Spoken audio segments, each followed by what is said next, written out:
സുബഹിക്ക് നേരത്തെ എഴുന്നേൽക്കാനുള്ള 7 വഴികൾ. 1. ഫോണിൽ അലാറം സെറ്റ് ചെയ്ത് ആ ഫോൺ നിങ്ങളുടെ ബെഡിൽ നിന്ന് അല്പം അകലെ വെക്കുക.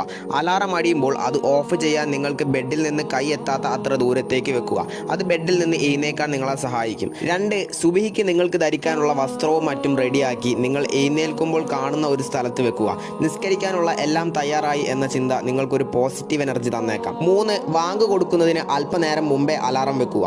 ഉദാഹരണത്തിന് 5 മണിക്കാണ് വാങ്കെങ്കിൽ 4:30 അലാറം വെച്ച് എഴുന്നേറ്റ് വുളൂ എടുത്ത് തഹജ്ജുദ് നിസ്കരിക്കാൻ ശ്രമിക്കുകയും ചെയ്യുക. 4. അലാറം വെക്കുമ്പോൾ നിങ്ങളെ എഴുന്നേൽക്കാൻ സഹായിക്കുന്ന വാങ്ക് പോലെയുള്ള റിംഗ് ടൂൺസ് ഉപയോഗിക്കുക. 5. നിങ്ങൾ എഴുന്നേറ്റാൽ അവരെ വിളിച്ച് എഴുന്നേറ്റോ എന്ന് ചോദിക്കുകയും നിങ്ങൾ എഴുന്നേറ്റോ എന്ന് വിളിച്ച് ഉറപ്പുവരുത്തുകയും ചെയ്യാൻ വേണ്ടിയുള്ള ഒരാളെ കണ്ടെത്തുക. 6. ഉറങ്ങുന്നതിന് മുമ്പ് ഉറങ്ങുന്ന സ്ഥലമെല്ലാം തട്ടിവിരിക്കുകയും വുളൂവോടുകൂടി ബെഡിൽ പ്രവേശിക്കുകയും സുബഹിക്ക് എഴുന്നേൽക്കാൻ സാധിക്കണേ എന്ന് അള്ളാഹുവിനോട് തേടുകയും ചെയ്യുക. 7. എഴുന്നേൽക്കാൻ മടി തോന്നുമ്പോൾ ഓർക്കുക, അസ്സലാത്തു ഖൈറും മിനൻ നൗം, ഉറക്കത്തേക്കാൾ നല്ലത് നിസ്കാരം.